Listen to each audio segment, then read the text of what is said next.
ভাইরা আমার, হিজরতের রাতে সওর পাহাড়ের ভিতরে যখন তিনি আশ্রয় নিলেন, হযরতে আবু বকরের সাথে ছিলেন। হযরতে আবু বকর রাদিয়াল্লাহু তাআলা আনহু বলেন, হুজুর আপনি দাঁড়ান, এটা তো পাহাড়িয়া গুহা, গুহার ভিতরে সাপ থাকতে পারে, বিচ্ছু থাকতে পারে, আমি আগে ঢুকি, বিপদ যদি হয় আমার উপর থেকে হয়ে যাক। গুহার ভিতরে নেমে গুহা সাফ করলেন। এরপরে হুজুরকে ডাকলেন, হুজুর তাশরীফ নিলেন গুহার ভিতরে। এরপরে হুজুর বললেন, আবু বকর, পাহাড়ে হেঁটে হেঁটে 2-3টা পাহাড় পাড়ি দিয়া যাওয়া লাগে সৌর পাহাড়ে। মদিনার সোজা রাস্তা হুজুর ধরেন নাই, মেসফালার পথ দিয়া, জাবালে খেদোয়ার উপর দিয়া 3টা পাহাড় পাড়ি দিয়া তারপরে হুজুর গেলেন সৌর পাহাড়ে। গুহার ভিতরে হুজুর তাশরীফ নিলেন, বললেন, আবু বকর তুমি বসো, তোমার উরুর উপরে মাথা রেখে আমি একটু আরাম করি। হযরতে আবু বকর বসলেন, হুজুর তার উরুর উপরে মাথা রেখে ঘুমায় গেলেন। আর এরপরে কাফির বেঈমানেরা তালাশ করতে করতে কাফেররা এসে গেল পায়ের চিহ্ন দেখে দেখে গর্তের কাছে। হযরত আবু বকর ভয়তে কেঁদে ফেললেন, আরে আর তো উপায় নাই, এবার তো ধরা পড়ে গেছি, এবার নবীজিকে মেরে ফেলে দেবে। নবীর মহব্বতে, নিজের মহব্বতে নয়, নবীর মহব্বতে কাঁদতেছিলেন। হুজুর বলেন, হুজুরের ঘুম ভেঙে গেল। বলো, আবু বকর কাঁদো কেন? ছেলের কথা, মেয়ের কথা, বিবির কথা, বাড়ির কথা মনে পড়লো নাকি? হযরত আবু বকর বলেন, ইয়া রাসূলুল্লাহ, আল্লাহর কসম করে বলি, যেদিন ঈমান এনেছি এই কলিজার ভিতরে মা বাপ, স্ত্রী, পুত্র, পরিজন, এমনকি আমার নিজের জীবনের চাইতে আপনারে বেশি ভালোবাসি। কাঁদো কেন? কাঁদো কেন? হযরত আবু বকর বলেন, হুজুর ধরা পড়ে গেছি, কাফেররা এসে গেছে, গর্তের কাছে তাকালি আমাদের দেখতে পাবে, আমরা তো মাইনরিটি, ওরা তো মেজরিটি, আমরা তো ধরি মারি ফেলাই দেবে, আপনাকে মেরে ফেলে দেবে, এই জন্য কাঁদি। আল্লাহ রাব্বুল আলামিন, হুজুর তখন কি দৃঢ়তা, কি অবিচলতা, কি ধৈর্যের পাহাড় সম মনোবৃত্তি তখন দেখালেন। আল্লাহ কোরআন শরীফে চিরকাল যাতে মানুষেরা হেদায়েত নিতে পারে সেজন্য হুজুরের কথা উঠায় দিলেন কোরআনে। আল্লাহ পাক বলেন, ইযহুমা ফিল গার ইয ইয়াকুলু লিসাহিবিহি লা তাহজান ইন্নাল্লাহা মা'না। ও বন্ধু, ভয় পেও না, আল্লাহ আমাদের সাথে আছেন। সুবহানাল্লাহ, আল্লাহ আমাদের সাথে আছেন। আমরা মাইনরিটি নই, আমরাই মেজরিটি। আল্লাহ আছে আমার সাথে, ভয় পাওয়ার কোনো কারণ নেই। সুবহানাল্লাহ। আল্লাহ পাক বলেন, ফানসালাল্লাহু সাকিনাতাহু আলাইহি ওয়া আইয়াদাহু বিজুনুদিন লাম তারাওহা। আমি এদের অন্তরের ভিতরে আমি শান্তি নাজিল করে দিলাম, প্রশান্তি দিয়া দিলাম, আর আমি সাহায্য করলাম, আর এমন সব সৈন্য পাঠায় দিলাম যে সৈন্যগুলি তোমরা দেখতে পাও নাই। সুবহানাল্লাহ ওয়া বিহামদিহি। ভাইরা আমার, রাসূল কারীম সাল্লাল্লাহু আলাইহি সাল্লাম এই বিপদের মাঝে, চরম বিপদের মাঝে অবিচলতা, দৃঢ়তা, কঠিন আত্মনির্ভরতা দেখিয়েছেন। এগুলি হলো ঈমানের 5ম নম্বরের উপকারিতা। আল্লাহর প্রতি ঈমান আনলে এভাবে পাহাড় সম ঈমান মজবুত হয়ে যায়। জেলের পরোয়া করি না, ফাঁসির পরোয়া করি না, শহীদ হওয়ার পরোয়া করি না, মেরে ফেলে দেবে, উড়ায় দেবে, হত্যা করবে, পরোয়া করি না। পরোয়া করি কেবলমাত্র কাকে? বলেন কারে? এইরকম মুসলমান হাজার হাজার লাখ লাখ দরকার নাই, 313 জন যথেষ্ট। কয়জন যথেষ্ট? 313 জন যথেষ্ট। বদরে যারা জান দিয়ে, মাল দিয়ে দিনকে প্রতিষ্ঠিত করেছিলেন, এরকম 313 দিনই যথেষ্ট ছিল। এই দৃঢ়তা, এই অবিচলতা, এই ঈমান, এই ধৈর্য শিক্ষা দেয়, এই উপকার করে ঈমান বিল্লাহ। আল্লাহর প্রতি ঈমান আনলে এভাবে পাহাড়ের মতো শক্ত হয়ে যায় কলিজা। কোন আলহামদুলিল্লাহ। আমার বন্ধুগণ, এবার আমি বলবো সর্বশেষ উপকারের কথাটা বলি, মোনাজাত ছেড়ে দেব। কয়টার কথা বলছিলাম? উপকার 6টা উপকারের কথা বলেছি। অনেকগুলি বৈশিষ্ট্য, অনেকগুলি উপকারের মধ্যে আল্লাহর প্রতি ঈমানের 6টা উপকারের কথা 5টা বলা হয়ে গেছে। এবার 6ষ্ঠ নম্বর এবং শেষ নম্বর, এটা হচ্ছে আল্লাহর প্রতি ঈমান আনলে পরে তার দ্বারা সবচাইতে বেশি ফায়দা পায় সমাজ এবং রাষ্ট্র। কোন আলহামদুলিল্লাহ, কোন আলহামদুলিল্লাহ। আল্লাহর প্রতি ঈমানের দ্বারা নৈতিক সংশোধন হয় এবং রাষ্ট্র আর সমাজ সবচাইতে বেশি উপকৃত হয়। কারণ হলো ঈমানদার ব্যক্তি আল্লাহর প্রতি যে ঈমান এনেছে তার মনের মধ্যে ধারণা এটা হয়, আমার কোনো কাজ তো গোপন থাকে না। ইন্নাল্লাহা লা ইয়াখফা আলাইহি শাইউন ফিল আরদি ওয়ালা ফিস সামা। আল্লাহর কাছে গোপন বলতে কিছু নাই, আকাশেও নাই, জমিনেও নাই, কোনো কিছু গোপন নাই। সুতরাং আমি যা করি সব আল্লাহ দেখেন এবং শোনেন। এমনকি মানুষ যে কল্পনা করে সে কল্পনাও আল্লাহ টের পায় না, নাকি টের পায় কিনা? وَإِن تُبْدُوا مِنْ أَنفُسِكُمْ أَوْ تُخْفُوهُ يُحَاسِبْكُم بِهِ اللَّهُ। মনের ভিতরে যে কল্পনা করো, আল্লাহ পাক বলেন এই কল্পনারও হিসাব আমি রব্বুল আলামিন তোমার কাছ থেকে নেব। ফায়ুআযযিবু মান ইয়াশাউ, যারে খুশি শাস্তি দেব আর যারে খুশি আমি maaf করে দেব। জোরে বলেন সুবহানাল্লাহ। ফায়াগফিরু লিমান ইয়াশা ওয়া ইউআযযিবু মান ইয়াশা, যারে খুশি maaf করব, যারে খুশি শাস্তি দেব, কল্পনারও হিসাব নেব। এই কথা মুমিনের যদি জানা থাকে তাহলে আর তার কোনো চিন্তা থাকে না, তার নৈতিক চরিত্র ভালো হয়ে যায়। কোন সুবহানাল্লাহ। আমার বন্ধুগণ, ঈমানদার লোক, আল্লাহর প্রতি ঈমান আসলে পরে সমাজ উপকৃত হয়, রাষ্ট্র উপকৃত হয়ে যায়। যেহেতু বান্দা জানে আমি দায়িত্বহীন কোনো কথা বলতে পারবো না, দায়িত্বহীন কোনো কাজ করতে পারবো না। আল্লাহ পাক বলেছেন মা ইয়ালফিযু মিন কাউলিন ইল্লা লাদাইহি রাকীবুন আতীদ। বান্দা এমন কোনো কথা বলে না যে কথা আমার ফেরেশতারা রেকর্ড করে না রাখে। কাজী মুমিন ব্যক্তি আল্লাহর ভয়তে দায়িত্বহীন কথা বলবে না। নির্বাচন আসতে পরে রাস্তা সোনা দিয়ে বান্ধাই দেবো, এই করব সেই করব, না খাইয়া কেউ মরবেন না। আসে না নির্বাচনের সময় সারাগালি বদনারা মঞ্চে দাঁড়িয়ে কত বড় বক্তৃতা করে, ভাইয়ের আমার, বোনের আমার, এবার আমার বোতল মার্কা বাক্স, আপনারা আমাকে ভোট দিয়ে দেশ এবং জাতির আরেকবার 12:30 বাজাইবার সুযোগ দিন। এবার ক্ষমতায় গেলে কেউ না খাইয়া মরবেন না, কিন্তু কি খাইয়া মরবে তাও বলেন। এর মারফতি অর্থ হচ্ছে এই, ওরা যদি ক্ষমতায় যেতে পারে তাহলে বিষ খাইয়া হোক, গুলি খাইয়া হোক, কিছু না কিছু খেয়ে মরতে হবে। একেবারে খালি পেটে মরলে গ্যাস্ট্রিক হওয়ার সম্ভাবনা আছে। ঈমান বিল্লাহ যদি না থাকে, আল্লাহর ভয় যদি না থাকে, তাহলে দায়িত্বহীন কথা বলে। আর আল্লাহর ভয় যদি থাকে তাহলে নৈতিকতার সংশোধন হয়ে যায়, দায়িত্বপূর্ণ কথা বলে, মানুষকে ফাঁকি দেয় না। আমার বন্ধুগণ, আল্লাহ রাব্বুল আলামিন তার বান্দা যারা আল্লাহকে ভয় করে, সেই ভয় করা বান্দাগুলির মনের মধ্যে এই চিন্তা এসে যায়, আমি যেখানে থাকি না কেন আল্লাহ আমাকে দেখতেছেন, শুনতেছেন, রাতে হোক দিনে হোক যেখানে আছি আল্লাহ আমারে দেখতেছেন। আল্লাহ পাক বলতেছেন ওয়া হুয়া মাআহুম ইয ইউবাইতুনা মা লা ইয়ারদা মিনাল কওলি ওয়া কানা আল্লাহু বিমা ইয়ামালুনা মুহীতা। আল্লাহ পাক বলেন আমি তো আমার বান্দার নিকটে তখনও থাকি যখন সে গোপনে গোপনে রাতের বেলায় আমার মর্জির খেলাফ পরামর্শ করে। আমার মর্জির খেলাফ পরামর্শ করতেছে রাত্রে, আমি তো তখনও কাছে থাকি, ওটা আমি শুনি। ঈমান যদি আসে তাহলে এই সব কাজ থেকে সে বিরত থাকে। সে যদি কম হয় সেখানেও আল্লাহ, বেশি যদি হয় সেখানেও আল্লাহ। এমন কোন জায়গা আছে নাকি চিটাগংয়ে যেখানে আপনি একটা আকাম করবেন আর আল্লাহ টের পাবে না? কোন আছে নাকি? আচ্ছা চট্টগ্রামে না থাকুক, বাংলাদেশের কোন জায়গা আছে নাকি? পার্বত্য চট্টগ্রামে যত পাহাড় আছে, উঁচু নিচে জায়গা আছে, ওই জায়গায় বোধহয় আছে নাকি? সারা পৃথিবীতে আছে কোথাও আল্লাহকে ফাঁকি দেওয়ার জায়গা? কোথাও? সব স্পষ্ট। আল্লাহ কি ঘুমায় নাকি? ঘুমায়? তার কাছে দিনও যা রাতও তা, সমানে তিনি দেখতে পান, শুনতে পান, সবকিছু দেখতে পান, সবকিছু শুনতে পান। তাকে ফাঁকি দেওয়ার কোনো উপায় নেই। এই জন্য ৬ষ্ঠ নম্বরের উপকার যেটা হয় সেটা হলো সমাজ উপকৃত হয় ওই মানুষ দিয়ে যার মধ্যে ঈমান আছে। হযরত ওমর রাদিয়াল্লাহু তাআলা আনহু রাতের আধারে শেষ রাত্রে ঘুরতেছিলেন, দেখেন এক বাড়িতে কথা হচ্ছে, কথাবার্তার আওয়াজ পাওয়া যায়, মনে করলেন কোনো অসুবিধা নাকি। ঘরে গিয়ে কান পাচ্ছেন দেওয়ালের সাথে, শুনতে পাচ্ছেন ভিতরে বুড়ি মা তার মেয়েকে বলছে মেয়ে ওঠ, উটের দুধ দোয়াই নিয়ে আসছি, এর মধ্যে পানি মিশা, তারপরে সকালে বাজারে নিয়ে যা।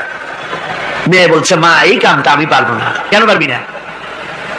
হযরত ওমর ফরমান জারি করেছেন, দুধে পানি মিশাতে নিষেধ করেছে, কাজে এই কাজটা আমি পারবো না। আরে বেটি, আমিরুল মুমিনিন দেখ এখন কোথায় যায়, ঘুমায় আছে, সে কি দেখতেছে নাকি যে পানি মিশাই নাকি মিশাই? মেয়ে বলতেছে মা আমিরুল মুমিনিনকে ফাঁকি দেওয়া যেতে পারে, তার পুলিশ বাহিনীকে ফাঁকি দেওয়া যেতে পারে, কিন্তু আল্লাহ রাব্বুল আলামিনের চোখকে ফাঁকি দেওয়া যাবে না। হযরত ওমর এই কথা শুনে বাড়ি চলে গেলেন, আর নিজের ছেলেকে ডেকে বললেন, ছেলে আমার, অমুক জায়গায় একটা বাড়ি আছে, সেখানে একটা যুবতী মেয়ে আছে, ওই মেয়েটার বিয়ে হয়েছে কিনা শোনো, যদি বিবাহ না হয়ে থাকে তুমি তোমার নিজের বিয়ের প্রস্তাব দাও। আমিরুল মুমিনিন এই মেয়েটা সুন্দরী কেমন, স্বাস্থ্য কেমন কিছুই দেখলেন না, দেখলেন তাকওয়া। কি দেখলেন? আল্লাহর ভয়। আল্লাহর ভয় যখন একটা জাতির মধ্যে আসে, পুলিশ লাগে না, পুলিশের কাজ কমে যায়। 60,000 সৈন্য তাদের অশ্ব নিয়ে, তাদের উষ্ট্র নিয়ে, তাদের মালপত্র নিয়ে, জাহাজের সামান নিয়ে শ্রাবণের খরস্রোতা নদী, উত্তাল তরঙ্গমালায় ভরা নদীর উপর থেকে এই সাহাবীরা পাড়ি দিয়ে ওপার চলে গেলেন।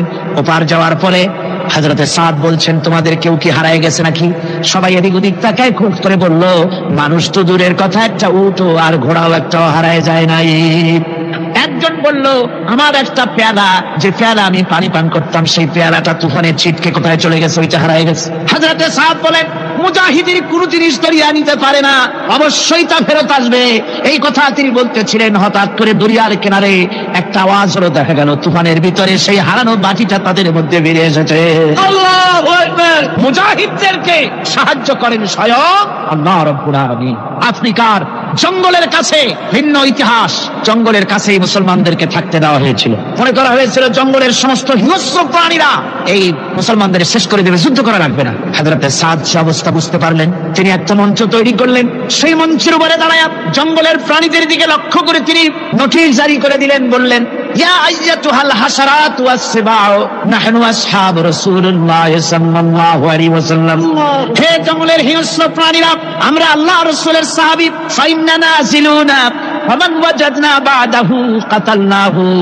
আমরা রাসূলের সাহাবী, এইখানে আল্লাহর দ্বীনকে কায়েম করার জন্য আমরা এসেছি, আল্লাহর কলেমার আওয়াজ নিয়ে আমরা এখানে রাত কাটাবো। সুতরাং এই জঙ্গলের ভিতরে হিংস্র প্রাণী যত আছো, সব আমাদের এই জায়গা ছেড়ে অন্যত্র চলে যাও। আফ্রিকার জঙ্গলি মানুষেরা চিন্তা করলো, মানুষের কথা কি জঙ্গলি প্রাণীতে শোনে নাকি, পাগলে কয় কি? তারা তাকায় তাকায় দেখলো, হযরতে সাদের এই ঘোষণার পরে বাঘের কাতারে বাঘ, সিংহের কাতারে সিংহ, সাপের কাতারে সাপ, যার যার ডিম আর বাচ্চা গুলি মুখে কামড়ায়া সাহাবীদের এলাকা ছেড়ে দিয়ে তারা অন্যত্র চলে গেল। আমার মুসলমান ভাইরা, এই ছিল মুসলমানদের ইতিহাস। দিন প্রতিষ্ঠা করার কাজে মুসলমান এগোলে আল্লাহই মদত করেন। কে মদত করেন? এই অপরাধে বেলালকে তারা মেরেছে, তাকে ভাইরা ওরা হযরতে খাব্বাবকে বেঁধেছে, খুঁটির সাথে বেঁধে চতুর্দিক থেকে তীর নিক্ষেপ করছে, তরবারি মারতেছে, শরীরের গোশত সুবহানাল্লাহ পড়ে। হযরত আব্বাস রাদিয়াল্লাহু তাআলা আনহু বর্ণনা করছেন, সামি'তু রাসূলুল্লাহ সাল্লাল্লাহু আলাইহি ওয়াসাল্লাম ইয়াকুল, আইনান লা তামাসসুহান নার ওয়া আইনুন বাকাত মিন খাশিয়াতিল্লাহ ওয়া আইনুন বাতাত তাহরিসু ফি সাবিলিল্লাহ, রাওয়াহু তিরমিজি। হযরত ইবনে আব্বাস রাদিয়াল্লাহু তাআলা তিনি বলছেন, আমি রাসূলুল্লাহকে বলতে শুনেছি, আল্লাহর নবী বলেছেন, দুইটি চোখে জাহান্নামের আগুন দুইটা চোখকে স্পর্শ করবে না। একটা চোখ হচ্ছে গভীর রাত্রে যারা আল্লাহর ভয়তে, জাহান্নামের ভয়তে যারা কান্দে, জাহান্নামের আগুন ওই চক্ষুকে স্পর্শ করবে না। আর যারা দিন প্রতিষ্ঠার জন্য, আল্লাহর দিন কায়েমের জন্য ময়দানে যারা লড়াই করে, রাতের বেলায় পাহারা দেয়, ওই পাহারারত চোখের মধ্যে জাহান্নামের আগুন ওই চোখে স্পর্শ করবে না। আমার ভাইরা, হযরত উসমান রাদিয়াল্লাহু তাআলা বলছেন, মান রাবাতা লাইলাতান ফি সাবিলিল্লাহ কানাত কাআলফি লাইলাতিন সিয়ামুহা ওয়া কিয়ামুহা। হাজার রাত ধরে রোজা রাখলে, হাজার রাত ধরে ইবাদত করলে, আর 1000 দিন ধরে রোজা রাখলে যে সওয়াব হবে, একটা ঘন্টা, একটা রাত যদি কেউ পাহারা দেয় আল্লাহর দ্বীনকে প্রতিষ্ঠার জন্য, আল্লাহর দ্বীনের কোন ইসলামী রাষ্ট্রের প্রহরায় যদি কেউ যদি থাকে, একটা রাতে পাহারা দিয়ে যে সওয়াব হবে, 1000 বছর ধরে নামাজ রোজা করে ওই সওয়াব পাওয়া যাবে না। সুবহানাল্লাহ। অর্থাৎ 1000 বছর ধরে নামাজ রোজা করার মতোই সওয়াব পাহারা দেওয়া আল্লাহর দ্বীনের, ইসলামের রাষ্ট্রকে। বন্ধুগণ, রাসূল পাক সাল্লাল্লাহু আলাইহি ওয়াসাল্লাম তিনি বলেছেন, কিয়ামতের দিন জাহান্নামের আগুন আর জিহাদের ময়দানের ধুলি, এই দুটি একসঙ্গে কোন মানুষের পেটের মধ্যে প্রবেশ করবে না। রাসূল পাক সাল্লাল্লাহু আলাইহি ওয়াসাল্লামের একটি হাদিস যা মিশকাত শরীফের মধ্যে বর্ণিত আছে। মিশকাত শরীফের সম্ভবত 336 পৃষ্ঠায় এই হাদিসটি বর্ণনা করা হয়েছে, যে হযরত ইবনে আইস রাদিয়াল্লাহু তাআলা আনহু হচ্ছেন এই হাদিসের রাবী। তিনি বলছেন, একবার হুজুর সাল্লাল্লাহু আলাইহি ওয়াসাল্লাম এক ব্যক্তির জানাজায় গিয়ে উপস্থিত হলেন। হযরত ওমর রাদিয়াল্লাহু তাআলা আনহু তখন হুজুরকে বললেন, হে রাসূল, আপনি এই লোকটার জানাজা পড়বেন? এই লোক তো ইসলামের এই ক্ষতি করেছে, সেই ক্ষতি করেছে, অমুক করেছে, এই লোকটার আপনি জানাজা পড়বেন? হুজুর তখন উপস্থিত লোকদের জিজ্ঞেস করলেন, হাজিরিন, তোমরা কি কেউ এই লোকটাকে কোন ইসলামের ভালো কাজ করতে দেখেছো?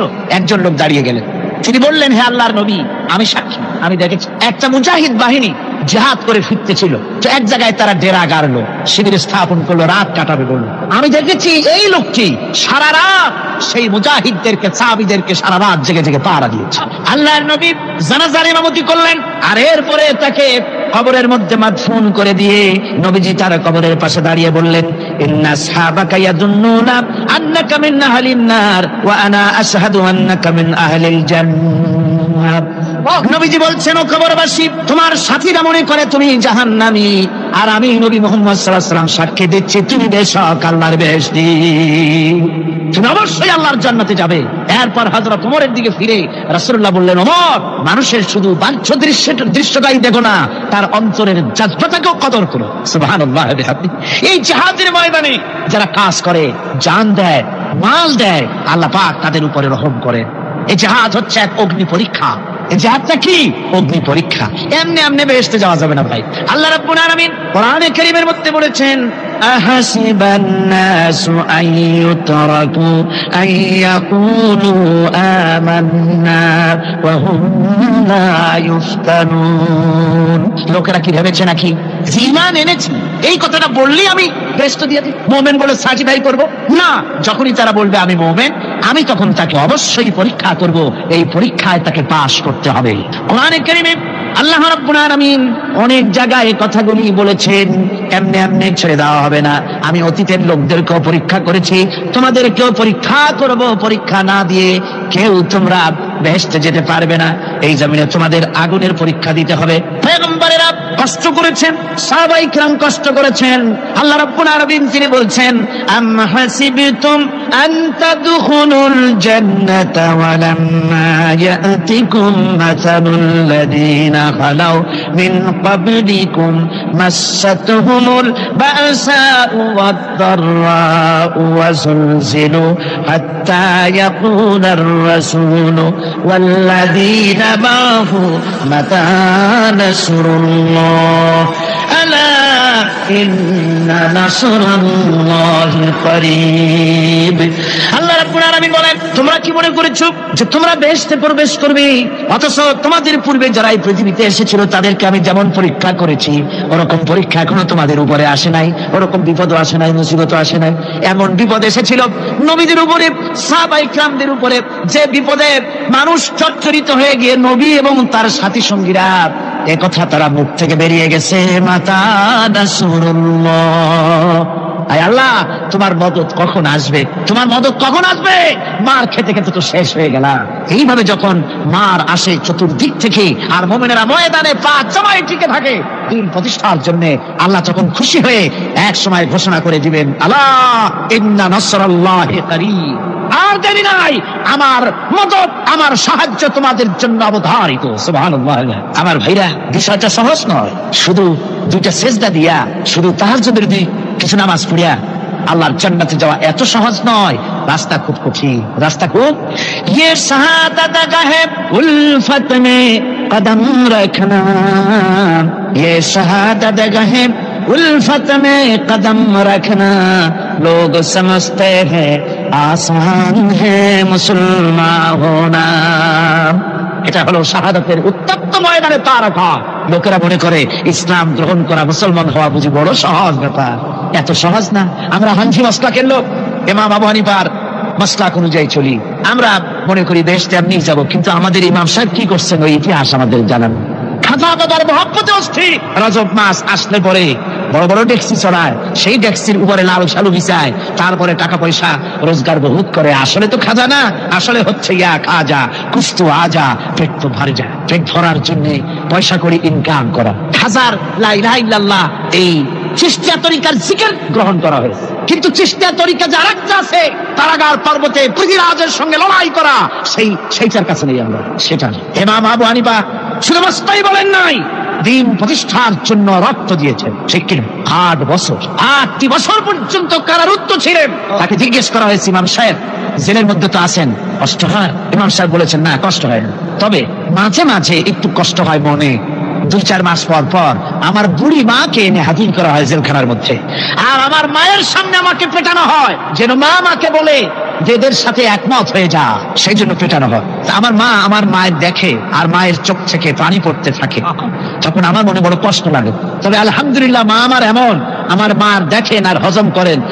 সর্বশেষ যে ব্যক্তি জাহান্নাম থেকে মুক্তি লাভ করবে তাকে আল্লাহ পাক বলবেন, ফেরেশতাদেরকে বলবেন, আমার ফেরেশতারা আমার এই বান্দাকে জান্নাত এবং জাহান্নামের মাঝখানে রেখে দাও। জান্নাত এবং জাহান্নামের মাঝখানে লোকটি যখন থাকার জায়গা পাবে, সে জান্নাতের দিকে তাকায়া দেখবে আর কাঁদতে থাকবে। আল্লাহ পাক জিজ্ঞেস করবেন, বান্দারে যুগের পর যুগ ধরে জাহান্নামে কেঁদেছ, আমি রব্বুল আলামিন জাহান্নাম মাফ করে দিয়া জান্নাত জাহান্নামের মাঝখানে রেখে দিয়েছি, আযাব থেকে তো বেঁচে গেছো, এখন কান্দো কেন? লোকটি বলবে, রব্বুল আলামিন কান্দি এই কারণে, জাহান্নাম থেকে মাফ করেছো, তোমার শুকরিয়া আদায় করি। জান্নাত তো আমার কপালে নাই, কিসমতে নাই, কিন্তু জান্নাত আমি এখান থেকে দেখতে পাচ্ছি, জান্নাতের সুঘ্রাণ আমার নাকে আসতেছে, কপালে নাই যাওয়ার। আমি কাঁদি এই জন্য, তুমি যদি মেহেরবানি করে আমাকে জান্নাতের দরজার কাছে একটু দাঁড় করায় দিতা, প্রাণ ভরে তোমার জান্নাতের দৃশ্যটা একটু দেখতা। আল্লাহ পাক তার আরজি পূরণ করবেন, বলবেন যাও, ফেরেশতাদের বলবেন এর জান্নাতের দরজার কাছে দাঁড় করায় দাও। জান্নাতের দরজার কাছে দাঁড়িয়ে লোকটি আবার কান্না শুরু করবে। আল্লাহ পাক প্রশ্ন করবেন, এবার কান্দো কেন? লোকটি বলবে, রব্বুল আলামিন কান্দি এই কারণে, জান্নাতের এই দরজায় দাঁড়াইয়া জান্নাতের অফুরন্ত নেয়ামত কিছুই ভালো করে দেখা যায় না, শুধু অল্প জায়গা দেখি। যদি তুমি আমারে দয়া করে জান্নাতের মাঝখানে দাঁড় করায় দিতা, চতুর্দিকে তাকায়া তাকায়া দেখা কলিজারে ঠান্ডা বানাইতাম। তবে আমি ওয়াদা করি, জান্নাতের কোনো নাজ নেয়ামত, কোনো ফল আমি খাবো না, ধরবো না, সইব না। একটুখানি মেহেরবানি করে মাঝখানে দাঁড় করাইয়া দাও, জান্নারে ঠান্ডা করি। আল্লাহ রব্বুল আলামিন ফেরেশতাদের বলবেন, আমার এই বান্দারে জান্নাতের মাঝখানে দাঁড় করাইয়া দে। আল্লাহর নবী বলেন, জান্নাতের মাঝখানে দাঁড়িয়ে লোকটি আগের চাইতে আরো জোরে চিৎকার মেরে কাঁদতে থাকবে। আল্লাহ পাক বলবেন, বান্দারে কি হলো তোর? দরজার কাছে আসতে চাইছিলে, আইনা দিলাম। আবার এবার মাঝখানে আসতে চাইছো, তাও এনে দিয়েছি, আবার কান্দো কেন? লোকটি বলবে, রব্বুল আলামিন এবার কান্দি এই জন্যে, তুমি যখন দয়া করে একটিবার জান্নাতের মাঝখানে এনে আমাকে দাঁড় করায় দিয়েছো, তুমি রহমান রহিম গফুরুর রহিম, এই জান্নাত থেকে আবার আর বাইর করে দিও না। আল্লাহ রাব্বুল আলামিন বলবেন, ও আমার বান্দারে, আমার এই জান্নাত তোর খুব পছন্দ হয়েছে নাকি? লোকটি বলবে, রব্বুল আলামিন কলিজা ঠান্ডা হয়ে গেছে, ভাবতেও পারি না এই জান্নাত এত সুন্দর। আল্লাহ পাক বলবেন, বান্দারে এরকম একটি নয়, দুইটা নয়, তোর জন্য আমি 10টা জান্নাত এরকম রিজার্ভ করে রাখছি। সুবহানাল্লাহ। আল্লাহ পাককে ভয় করে পৃথিবীর সমস্ত পাপ থেকে যারা নিজেকে রক্ষা করবে, আল্লাহ তাদের জন্য এই জান্নাত রেখে দিয়েছেন। সুবহানাল্লাহ। সেই জান্নাতের রিসিপশন আপনারা আন্দাজ করতে পারবেন না, রিসিপশন কারে কয়। কি আর প্রধানমন্ত্রী আর প্রেসিডেন্ট, 4-5টা পুলিশ আর আর্মি এসে একটা ঠট করে সেলুট মারলো, বাস শেষ হয়ে গেল, এরকম না। জান্নাতীদেরকে রিসিপশন দেওয়া হবে। জান্নাতীরা যখন আল্লাহর হুকুমে জান্নাতের দিকে যেতে লাগবে, আর যখন জান্নাতের কাছে চলে যাবে, আল্লাহ রাব্বুল আলামিন শোনায় দিচ্ছেন, হাত্তা ইযা জাউহা ফুতিহাত আবওয়াবুহা ওয়া ক্বালা লাহুম খাযানাতুহা সালামুন আলাইকুম তিবতুম ফাদখুলুহা খালিদিন। সুবহানাল্লাহ। জান্নাতীরা যখন জান্নাতে প্রবেশ করার দরজার মুখোমুখি হবে, তার রক্ষীগণ তখন বলবে, সালামুন আলাইকুম, আল্লাহর শান্তি তোমাদের উপরে বর্ষিত হোক। সুবহানাল্লাহ। দুনিয়ার টাটকা সুখগুলি 2 পা দিয়ে ঠেলে দিয়েছ, টাটকা সুখগুলি গ্রহণ করো নাই, হারাম খাও নাই, আল্লাহ দ্বীন কায়েমের জন্য রক্ত দিয়েছো, জীবন দিয়েছো, কষ্ট করেছো, আল্লাহকে ভয় করেছো, আমাদের সালাম গ্রহণ করো, জান্নাতের মধ্যে ঢুকে যাও চিরকালের জন্য। সুবহানাল্লাহ। আর বাইরে হওয়া লাগবে না, চিরকাল এই জান্নাতের মধ্যে তোমরা বসবাস করতে পারবে, আল্লাহ রাব্বুল আলামিনের ফেরেশতারা বলে দিবে। জান্নাতের মধ্যে আল্লাহ পাক হুরদের সঙ্গে জান্নাতীদের বিয়ের ব্যবস্থা করে দিবেন। কোরআনে কারিমে আল্লাহ পাক বলেন, মুত্তাকিইনা আলা সুরুরিন মাসফুফাতিন ওয়া যাওয়াজনাহুম বিহুরিন ঈন। সামনাসামনি ভাবে সাজানো সারি সারি আসন সমূহের উপর তারা ঠেস লাগায় বসে থাকবে, আর আল্লাহ রাব্বুল আলামিন হুরদের সাথে জান্নাতীদের বিয়ের ব্যবস্থা করে দিবেন। যেসব হুরের সঙ্গে বিয়ে হবে তাদের আল্লাহ পাক বিবরণ দিচ্ছেন কি রকম হবে তারা। লাম ইয়াতমিসহুন্না ইনসুন ওয়ালা জান। এর পূর্বে জিন এবং ইনসান এদেরকে কেউ স্পর্শ করে নাই। কি রকম তারা? কাআন্নাহুন্নাল ইয়াকুতু ওয়াল মারজান। যেমন ঝিনুকের ভিতরে মণিমুক্তা থাকে, এইভাবে আল্লাহ পাক তাদেরকে পবিত্র করে রেখে দিয়েছেন। আমার প্রিয় ভাইরা, আল্লাহ রাব্বুল আলামিন কোরআনে কারীমের ভিতরে বলেছেন, ফাবিআইয়ি আলা'i রাব্বিকুমা তুকাযযিবান। জান্নাত দান করে আল্লাহ পাক এবার জান্নাতীদেরকে সম্বোধন করে বলবেন, ইয়া ইবাদি লা খাউফুন আলাইকুমুল ইয়াওমা ওয়ালা আনতুম তাহজানুন।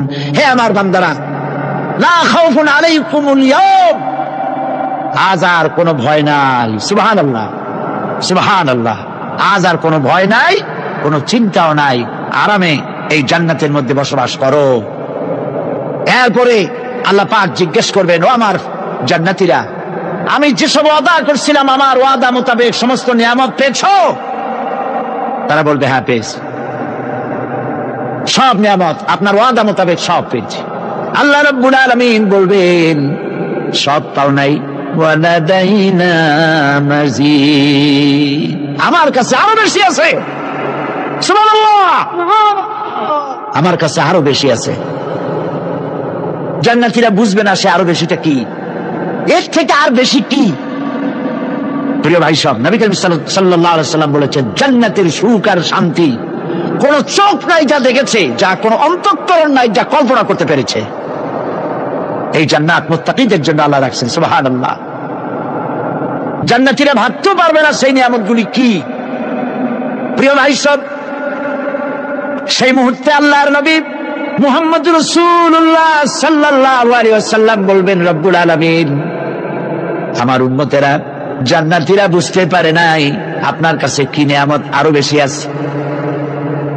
আমার এই উম্মতেরা জান্নাতীরা আপনার ওয়াদা মোতাবেক সব পেয়েছে, কিন্তু একটি জিনিস এখনো তাদের কিসমতে হয় নাই। সে জিনিসটা হলো, যারা তার রবকে না দেখে শুধু কোরআন আর হাদিসের কথা শুনে আরবের ঘুম হারাম করে তাহাজ্জুদের নামাজ আদায় করেছিল, চোখের পানি ফেলেছিল, যারা জান্নাত দেখে নাই, জাহান্নাম দেখে নাই, আপনাকে ভয় করে যারা জীবন পরিচালনা করেছিল, যারা আপনাকে দেখে নাই, না দেখে শুধু কোরআন হাদিস বিশ্বাস করে যারা অকাতরে নিজেদের জীবন বিলায় দিয়েছিল, এই জান্নাতীরা এখন পর্যন্ত তার রবকে দেখতে পারে নাই।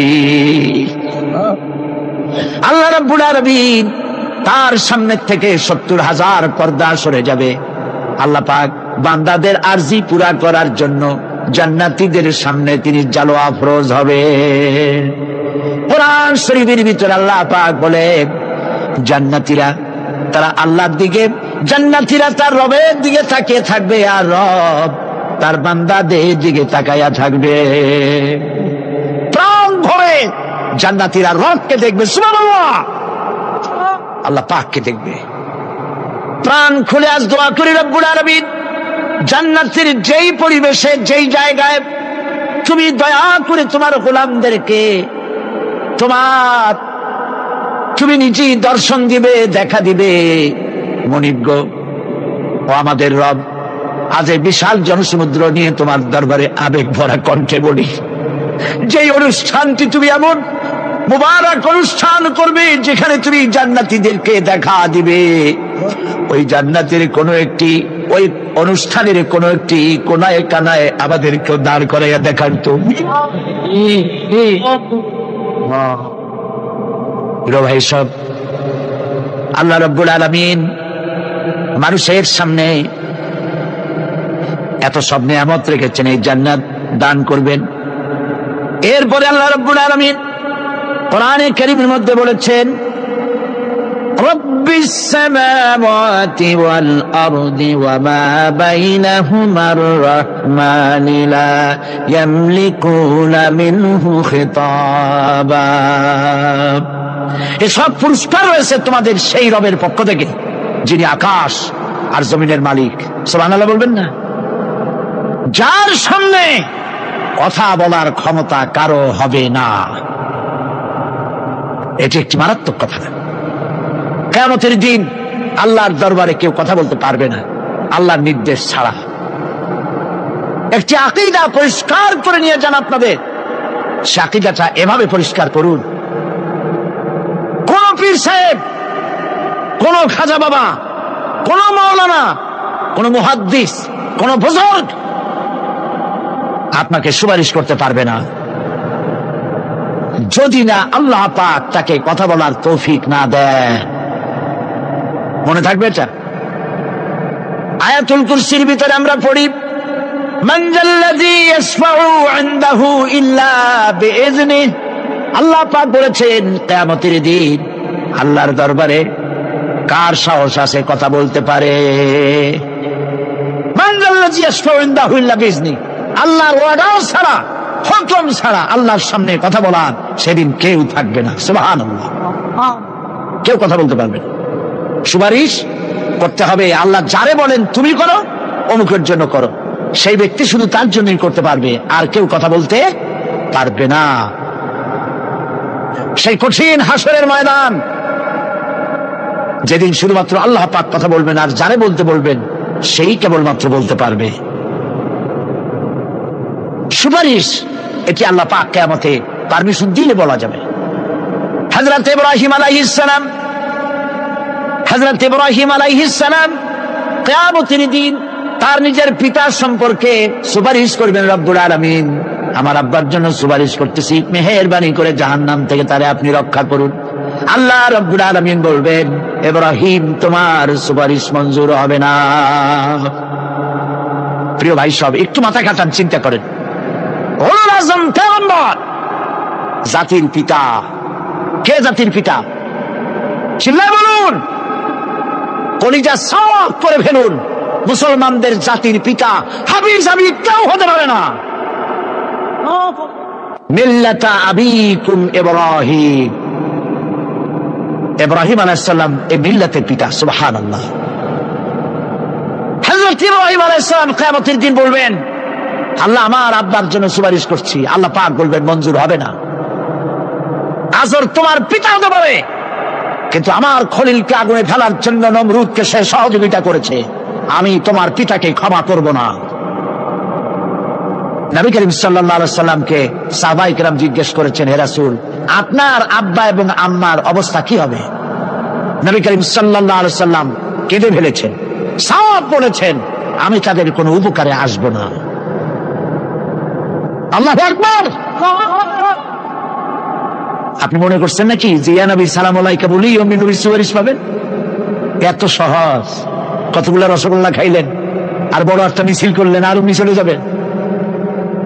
পৃথিবীর সব মানুষ, সাহাবায়ে কেরাম বাদ দেন, পৃথিবীর সমস্ত মানুষ একত্রিত হয়ে আবু তালেব রাসূলুল্লাহকে যে ভালোবেসেছেন, ওর 1000 ভাগের 1 ভাগও সারা দুনিয়ার মানুষ রাসূলুল্লাহকে ভালোবাসতে পারবে? পারবে? নিজের ছেলে আলীকে, আলী রাদিয়াল্লাহু তাআলা আনহুকে আলাদা বিছানায় শোয়াইয়া, ছোট্ট মানুষ হযরত আলী আলাদা জায়গায় রাখিয়া মুহাম্মদুর রাসূলুল্লাহ সাল্লাল্লাহু আলাইহি ওয়াসাল্লাম এতিম মানুষ তারে কলিজার সাথে বুকের মধ্যে আশ্রয় দিয়ে আগলে রেখেছেন বুক করে। সেই আবু তালেব মৃত্যুর সময় নবী করিম সাল্লাল্লাহু আলাইহি ওয়াসাল্লাম বলেছিলেন, চাচা একটি বার আমার কানে তাওহীদের কালেমা শোনায় দেন। আবু তালেব তার কিসমতে ছিল না কালেমা। মরে যাওয়ার পর একজন সাহাবী বলেছিলেন, ইয়া রাসূলুল্লাহ, মৃত্যুর সময় আবু তালেবের মুখ আমি নড়তে দেখেছি, তিনি কালেমা পড়েছেন সম্ভবত। রাসূলুল্লাহ সাহেব বলেছেন, আমি শুনি নাই। এত ভালোবাসার পরও হাদিস শরীফে এসেছে আবু তালেব জাহান্নামে যাবে। কোথায় যাবে? জাহান্নামে। সবচাইতে কম আযাব হবে কার? আবু তালেবের। কম আযাবটা কি? হাদিস শরীফে এসেছে কম আযাব হলো জাহান্নামের আগুন দিয়ে এক জোড়া জুতা তৈরি করে আবু তালেবের পায়ে পরিয়ে দেওয়া হবে। সেই জাহান্নামের আগুনের তৈরি করা জুতার তাপে আবু তালেবের মাথার ঘিলুগুলো টকবক করে বউ পড়তে লাগবে। এত ভালোবেসে যদি কিয়ামতে উপায় না হয়, আপনি ইয়া নবী সালাম আলাইকা, ইয়া রাসূল সালাম আলাইকা, আর কতগুলো জিলাপি খাইলেন, বড় একটা মিছিল করলেন। প্রিয় ভাই সব, এইসব বেদাত ছাড়ুন, এগুলি সুস্পষ্ট বিদআত। রাসূলুল্লাহকে ভালোবাসবেন, সাহাবীরা যেভাবে ভালোবেসেছেন ওইভাবে ভালোবাসবেন।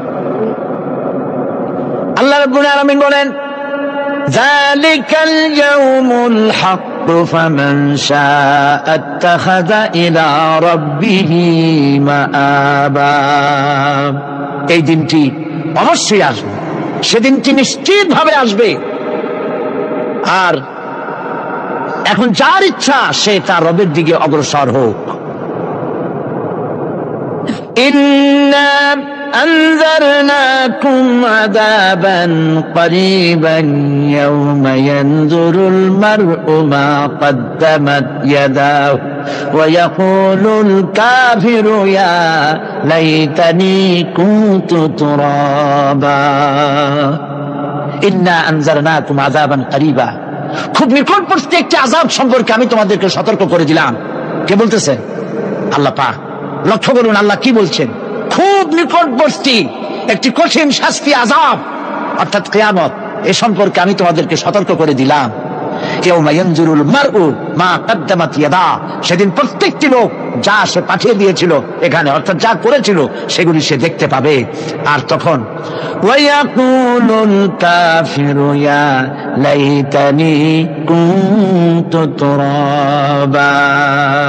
সেই কিয়ামতের ময়দানে অবস্থা দেখে কাফেরেরা বলবে, আহারে, মানুষ না হইয়া যদি মাটি হইয়া যেতাম, যদি মাটি হতাম, যদি মানুষ না হয়ে না জন্মতাম, আজ এই হাসরের ময়দানে এইখানে এই বিচারের মুখোমুখি হতাম না, মাটি হইলে বরং অনেক ভালো হতো।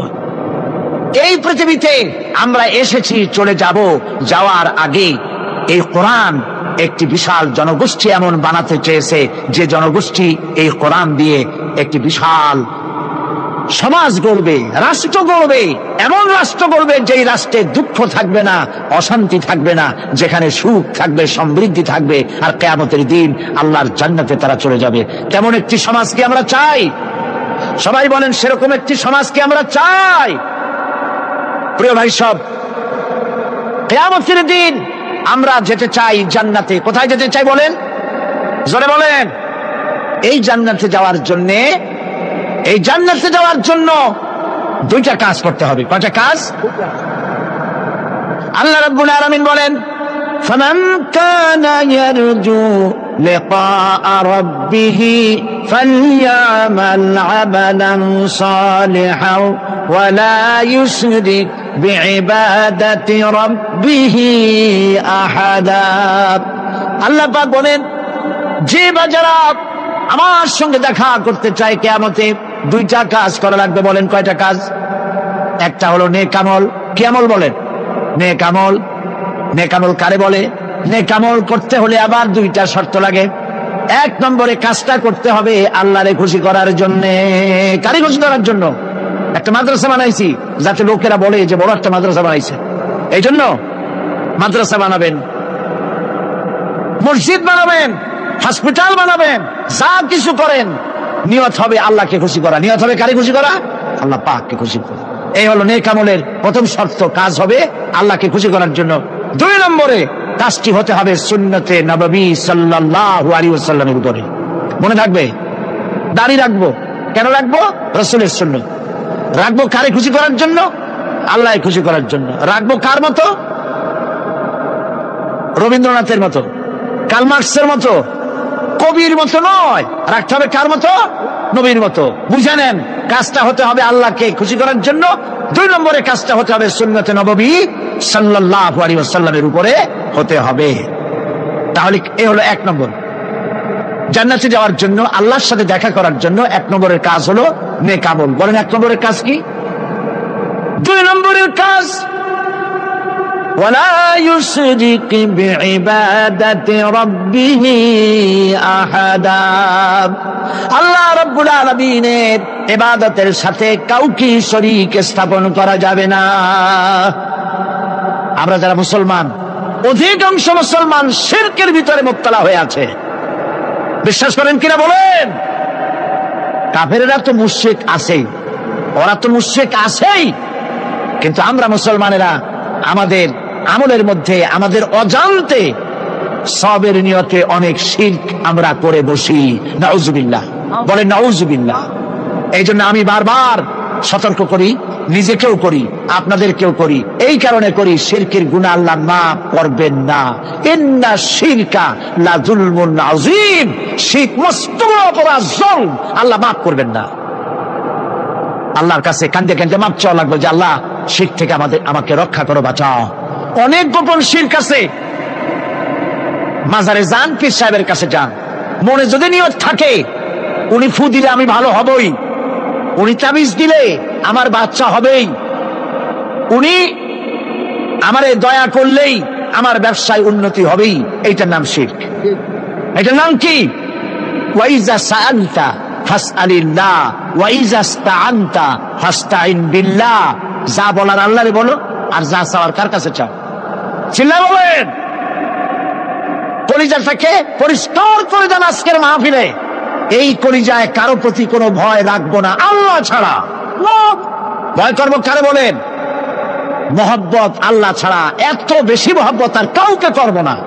আল্লাহ তাআলা আমাদের কলিজায় তোমার ভয় এবং মহব্বত দিয়ে ভরে দাও, রাসূলের মহব্বত দিয়ে আমাদের দিলকে ভরে দাও।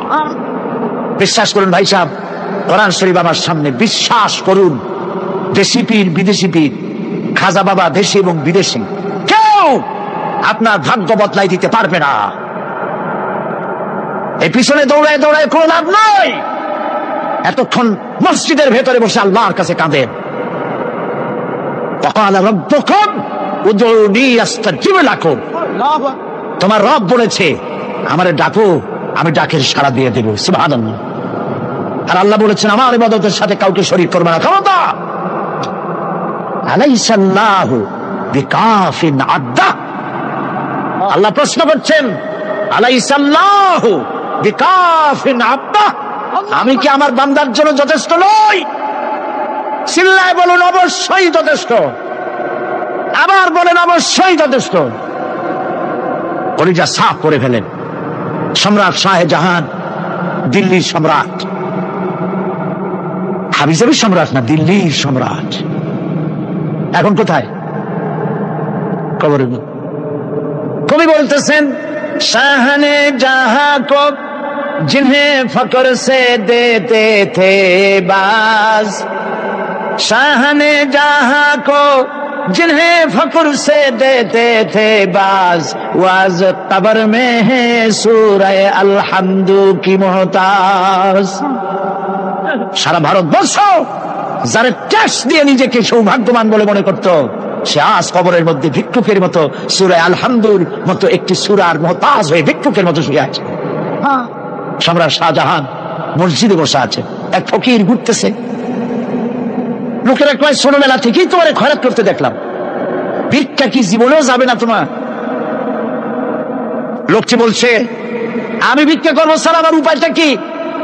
এই লোকটি, আমি ভিক্ষা করা ছাড়া করবো কি? লোকেরা তো আমার 60 টাকা, 50 টাকা 100 টাকা দেয় না, 4 আনা 5 আনা 1 টাকা এই আমার দেয়, এই দিয়ে আমি বড় লোক হবো কেন? লোকটি বলছে, আচ্ছা দেখো, তুমি তো জায়গা মতো যাইতে পারো নাই, বাদশার কাছে যাও, এমন দেওয়া দেবে জীবনে আর খয়রাত করা লাগবে না। তো বাদশার কাছে কি খয়রাতি যাইতে পারে কোনোদিন? হ্যাঁ, এখন পারবা। কেমনে? সম্রাট শাহজাহান এখন একা একা মসজিদে আছেন। তখনকার এসব বাদশারা অনেকে নামাজি ছিলেন, দিনদার ছিলেন। ফকির দরজার কাছে দাঁড়াইয়া দেখতে পাচ্ছে কেউ নাই, দেহরক্ষীরা দূরে দূরে দাঁড়ানো। বাদশাহ মসজিদের ভেতরে বসে হাত তুলে ঝুলতেছে আর কাঁদতেছে, চোখের পানি দিয়া দাঁড়িয়ে ভিজে ভিজে পড়ছে। এই দৃশ্য অনেকক্ষণ দেখলো ফকির। কিছুক্ষণ পর সম্রাট শাহজাহান মসজিদ থেকে বেরিয়ে আসছে। ফকির বলছে, আসসালামু আলাইকুম হুজুর। তিনি বললেন, ওয়ালাইকুম আসসালাম। চলে গেল। বাদশা বলল, আমার কাছে তো কেউ আইসা কিছু না চাইয়া তো যায় না, এটা দেখলাম খয়রাতির মতো কিছু চাইলো না, বেটা ভয় করলো নাকি? এদিকে আসো। আসছে। ভয় পাইছো? না, ভয় পাইনি। তো কিছু যে চাইলে না? ফকির বলছে, জাহাপানা সত্যিই কিছু চাইতে আসছিলাম। তারপর চাইলে না কেন? ফকির বলছে, জাহাপানা সারা জীবন ভিক্ষা করেছি, আর আজ দিল্লির সম্রাটের কাছে বেশি পাওয়ার লোভে এসেছি না, কিন্তু আপনার দশা দেখা আমার জ্ঞানের চোখ খুলে গেছে। আমি লক্ষ্য করে দেখলাম, আমি সম্রাটের কাছে চাইতে এসেছি, হাত তুলি নাই, বিনয় প্রকাশ করি নাই, চোখের পানি ফেলি নাই, কিন্তু লক্ষ্য করে দেখলাম দিল্লির সম্রাট আমার চাইতেও বড় ভিক্ষুকের মতো। আবার কোন সম্রাটের কাছে হাত তুলে কান্দে? আমার জ্ঞানের চোখ খুলে গিয়েছে, আমি বুঝতে পেরেছি সম্রাট কান্দে যেই সম্রাটের কাছে, তারে ছাড়া আর কারো কাছে জীবনে চাইব না। এই কথাই সূরা ফাতিহায় প্রত্যেকদিন পড়ি, বুঝি না কি পড়ি। ইয়াকা না'বুদু ওয়া ইয়াকা নাস্তাঈন। আয় আল্লাহ, একমাত্র তোমার গোলামি করি আর তোমার কাছে সাহায্য চাই, তুমি ছাড়া কারো কাছে সাহায্য চাই না। উনি যা সব করুন, কোন মরা পীর, কোন জিন্দা পীর আপনার মনের আশা পুরা করতে পারবে না, পারবে না, পারবে না। ওয়াসি সেদিন শপথ নিয়েছিলেন, রব্বুল আলামিন, আমি জাহালাতের কারণে যেই বল্লম দিয়ে ইসলামের একজন শ্রেষ্ঠ সন্তানকে আমি শহীদ করে ফেলেছিলাম, আমি বুঝতে পারি নাই, ওই বল্লমটা আমি হেফাজতে রেখে দিয়েছি। তুমি আমার এই দোয়া মঞ্জুর করো, আমি যেন এই বল্লম দিয়ে এই পৃথিবীর নিকৃষ্ট ইসলামের কোন দুশ্মনকে যেন আমি শেষ করে দিতে পারি। আল্লাহ পাক দোয়া তার মঞ্জুর করে নিলেন। মুসাইলামা কাযযাবের বিরুদ্ধে হযরত আবু বকর সিদ্দিক রাদিয়াল্লাহু তাআলা আনহু যে বাহিনী পাঠালেন, হযরত ওয়াসি সেই বাহিনীর মধ্যে ছিলেন। আর তিনি সেই বল্লমটা দিয়া, যে বল্লম দিয়ে তিনি হযরত হামজাকে শহীদ করেছিলেন, সেই বল্লমটা দিয়েই ইসলামের নিকৃষ্ট শত্রু মুসাইলামা কাযযাবকে দুনিয়া থেকে তিনি বিদায় করে দিলেন। দাউদ আলাইহিস সালামকে আল্লাহ রাব্বুল আলামিন এমন মুআজিজা দিলেন, তিনি যখন লোহা মুঠো করে ধরতেন হাতের ভিতরে, লোহা পানি হয়ে হাতের ফাঁকের মধ্য দিয়া তা পড়ে যেত পানি হয়ে। এভাবে মুআজিজা তাকে দেওয়া হলো। সুলাইমান আলাইহিস সালামের মুআজিজা ছিল, তক্তার উপরে বসতেন, ইঞ্জিন লাগতো না, মেশিন লাগতো না, বিনা ইঞ্জিনে বিনা মেশিনে তক্তা হাওয়ার উপরে উড়ে সারা পৃথিবী ঘুরে আসতেন। ঈসা আলাইহিস সালামের মুআজিজা ছিল, জন্মদের চোখের উপরে হাত বুলিয়ে দিতেন, সঙ্গে সঙ্গে চোখ তার ভালো হয়ে যেত। আবার কুষ্ঠব্যাধিগ্রস্ত লোকের গায়ে হাত বুলিয়ে দিলে তার শরীর ভালো হয়ে যেত। এটা ছিল তার মুআজিজা। রাসূল পাক সাল্লাল্লাহু আলাইহি ওয়াসাল্লামের সময় মুআজিজা, তার সময় প্রভাব ছিল সাহিত্যের। সাহিত্য আর কবিত্বের এত বেশি প্রভাব বিস্তার হলো, তারা কবিতা লিখে রচনা করে করে কাবা শরীফে লাগাই দিত। পারলে এই কবিতার সাথে মোকাবেলা করো এই চ্যালেঞ্জের। আল্লাহ রাব্বুল আলামিন সেই সময় কোরআনে কারীমকে অবতীর্ণ করে দিলেন। কোরআনে কারীম দুনিয়ার সমস্ত সাহিত্য আর কবিত্বের সমস্ত মানকে ছাড়িয়ে চলে গেছে এমন এক পর্যায়ে, কিয়ামত পর্যন্ত কোরআনের সাহিত্যের ভাবধারা এর মানকে উতরে যেতে পারবে এমন সাহিত্যের জন্ম আজও হয় নাই, ভবিষ্যতেও হবে না। এটা হলো রাসূল পাক সাল্লাল্লাহু আলাইহি ওয়াসাল্লামের মুআজিজা।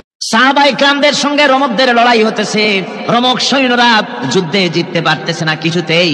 এরপরে তারা গোয়েন্দা বিভাগের লোক পাঠায় দিল, এদের সঙ্গে জিততে পারি না কেন, একটু খুঁজে দেখে আসো রাত্রে এরা করেটা কি। গোয়েন্দা বিভাগের লোক সারা রাত ঘুরে ঘুরে তারপরে এসে রিপোর্ট করলো।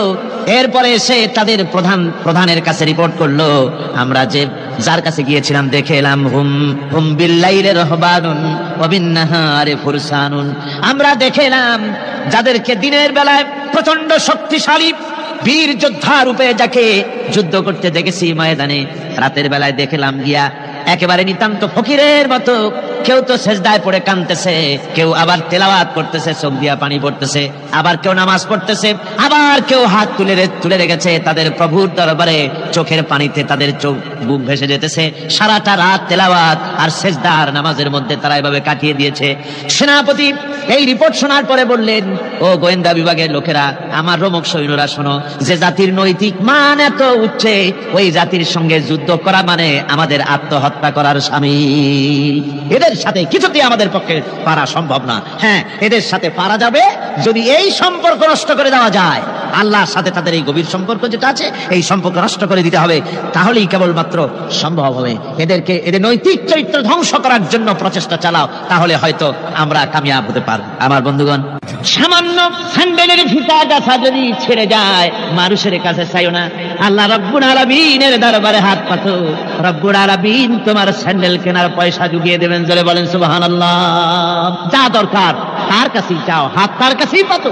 ওই যে সম্রাট শাহজাহানের কথা আমি আপনাদেরকে শুনাই। ফকির একটা ঘুরতেছে সারাদিন, এক লোক বলছে যে আপনি এত, হে ফকির, তুমি এরকম করে ঘুরছো সারা জীবন, বুড়া হয়ে গেছো খয়রাত করতে করতে, ছোটবেলা থেকে তোমার ভিক্ষা করতে দেখি, আর কতকাল ভিক্ষা করবে? হয় পর্বটা কি? বাচ্চার কাছে যেতে পারবে, বাচ্চার কাছে গেলে এমন ভাবে দিবে, অনেক দিবে, তুমি এক লইতে পারবা, তোমার আর জীবনে ভিক্ষা করা লাগবে। ফকির চলে গিয়েছে, কোথায় পাবো বাচ্চারে?